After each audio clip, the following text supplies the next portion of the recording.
live in the country. This is my world.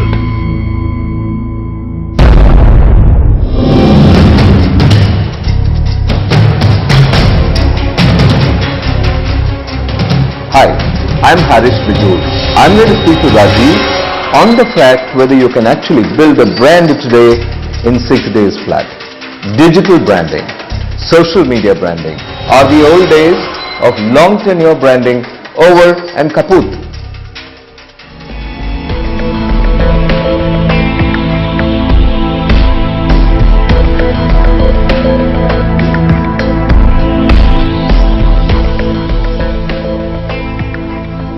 Okay, now today we have, I think, one of the most interesting contrarians we're ever going to have, and with me is the master of digital branding and branding for companies, a person that I truly think does something amazing with it. But the topic today is not about digital branding in itself, but how the mobile phone has completely changed the idea of branding in the world. I'm going to give you two small numbers, very small numbers. Nothing in the world of technology or electronics has ever sold 2 billion devices in a year. Mobile phones have. Imagine in the world when the world only had radios, even they never sold 2 billion. And by the year 2020, 50 billion devices will be talking to each other. Why did this happen? Because mobile phone branding has made it possible today that any brand can enter any country and become a huge brand in one single day.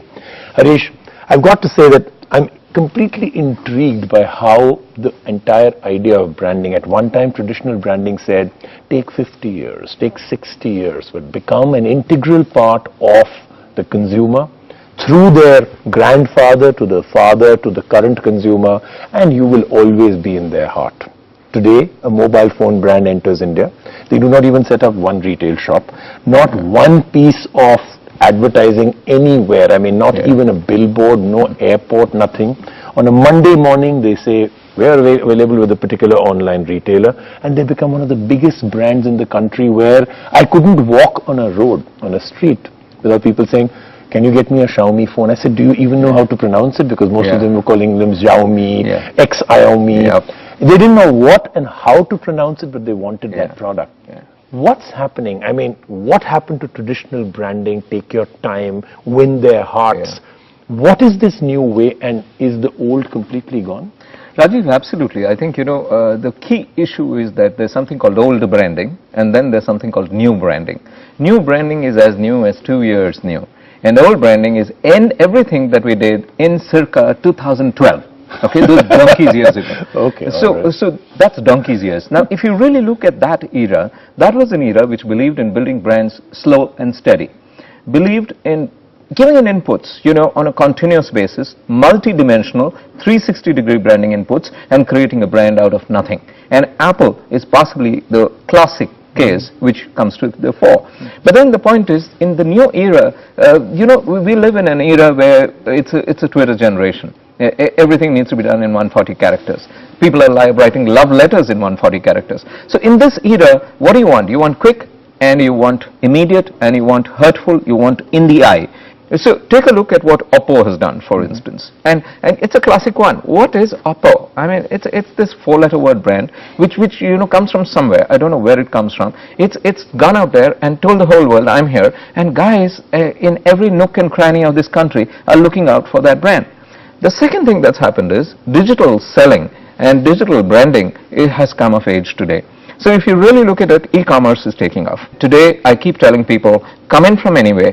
Don't worry that you don't have a heritage which is as old as Apple. Don't worry that nobody knows you. You can brand yourself aggressively all over in a jiffy. And that jiffy is all of 6 days. I have a pattern of branding called 6-day branding. In 6 days, your brand is going to have the awareness level of Apple, exactly, let's take gold standard, in 6 days flat. Awareness. In terms of interest, it's likely to have an interest of about 23% of interest as opposed to Apple. So on interest, it falls down. In 6 days flat. 23% interest. I won't know the other three. And the desire to buy and the action of sale is going to be a subset of that 23%. But Harish, I'll tell you what, so it's exciting, and I can see the passion in your face. You find it delicious even saying these things, that absolutely. In 6 days. Mouth watering. But the part that I feel is Are we missing the wood for the trees out here? Yeah. I mean, there must be a reason why there are certain brands that are 100 years old and that continue to do well. Absolutely. And is this actually good for the world in the long run? Because at the moment, you find it delicious. I love it. It's so exciting to think a brand can come in and this is what they could do. They could become an Apple, at least in awareness, in 6 days. But can they become an Apple? No, they can't. Not yet. Right. And that's the downside of it. The downside is that, you know, it's great on awareness, but everything else must be a function of how the product delivers. Because at the end of the day, it's what your product is. Whether it's delivering what it's meant to deliver, whether it's cracking up, whether it's living, whether it's something become as ubiquitous as your own life is, you know, because where your body ends, the gadget begins. And where the gadget ends, your body begins. So if you really look at it, you know, it's a question of saying, how can you brand that experience? So the first bit is branding the awareness. Awareness can be done overnight in 6 days flat with the right kind of money. We are very see, touch, feel, smell, buy kind of a market. In this kind of a market, and e-commerce remains at 5% of the pie, so you can't go only on that. You will have quick success on e-commerce platforms, but the rest of the 95% of the market is still going to be slow. But give us another, 6-7 years, give us an internet penetration from 463 million to, let's say, 820 million. Oh, in 6 years, I'll give you 1.2. Wow, there you are. Billion, Thank you so much. And that number is going to be salivating for a lot of players because, you know, everything is going to cascade onto e-commerce platforms in a big way. Never mind all the critiques and criticisms people are making about Flipkart, poor Flipkart. You know, I think things will fall into place. Now let's do a quick comparative out here. It's very interesting that we say that, especially due to the world of mobiles, the quickness, the Twitter generation, the I want it now, I want it instant, I don't want to wait. There's obviously then going to be no loyalty to brands. Oh, yes. Right? So that's problem number one. But the bigger problem I see is a comparative. Okay, so one of the jokes that I always come up with is that if Apple, with the kind of power they have over their extremely loyal fans, built over a long period of time. I mean, the kind of fights they'll have online just to say, don't ever criticize Apple. They spend hours defending a company that they pay money to buy a product, right? So it's amazing that they have that kind of a following. If Apple was to put the Apple logo onto an apple, a real fruit, they would become the world's largest sellers of fruit in the entire world, right? I mean, all they need to do is just brand an apple with the Apple insignia. They could sell more apples than have been sold in the world, right? That's an idea for Apple. I mean, seriously, that's a good point. Very good point, right? That's the power of a brand built over many years. Right. And then we spoke about other brands that are coming in, the Xiaomi, the Gionis, and the Oppos that are coming in with a force to be reckoned with. I mean, at this present moment, they have more power right now than maybe in Apple. Right? But that force and power is instant. Right. No loyalty. Will I then go to defend a Xiaomi or a Gioni on a website, a discussion forum, pour my heart out about it? Again, you know, let's go back to circa 2012. You know, I'm really saying there is a concept which all the brand thinkers have promoted called brand loyalty, in inverted commas. I promote a concept called brand promiscuity. You know, because essentially, again, get back to animals, animalistic. No animal is loyal.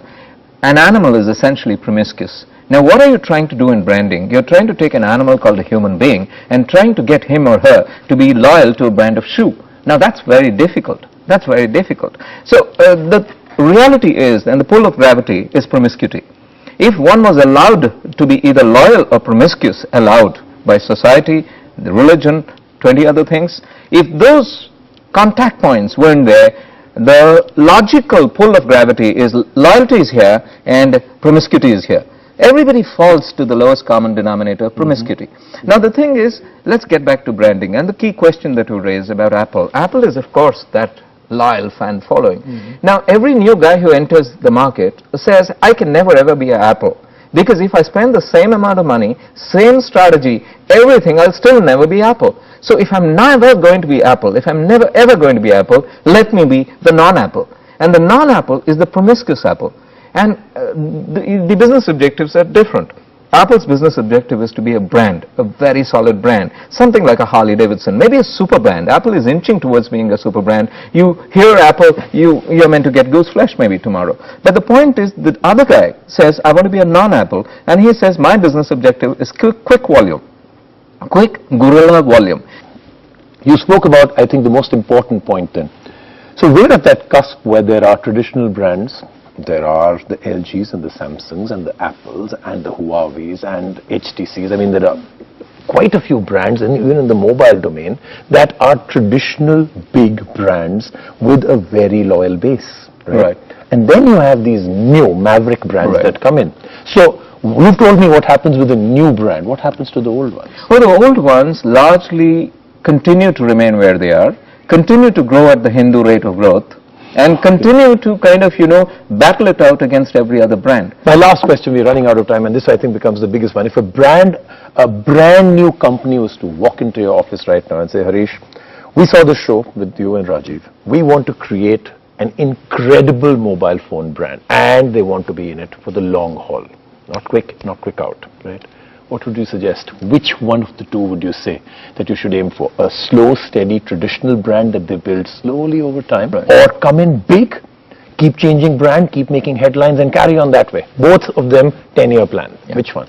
I would very simply tell the guy that, listen guys, you can never do the old thing again.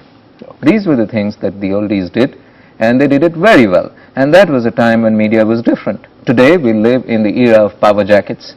And in this particular era, you go out there and do this quick one. And I'll tell them, give me 10 days time, because I'll keep 4 days in my pocket, and say that, in 10 days time, your awareness scores are going to be as good, as hunky-dory as the biggest guy in the market. Fantastic. So, if you're a consumer and about to buy a phone, why do you buy it? Do you look at the brand? Do you look at the product? Do you look at the headline? Do you look at the euphoria around? Do you look at the people around and what they have? Are the influencers influencing you? Or is it just the brand? Think about what you're buying. Think about how your needs and your pattern of buying is changing. And of course, all the brands, I know you people watch the show a lot, all the mobile phone brands and others that are watching this, think your strategies out. They are about to dramatically change forever. Thank you, Harish, as always. Thank you. Fantastic. Thank you so much.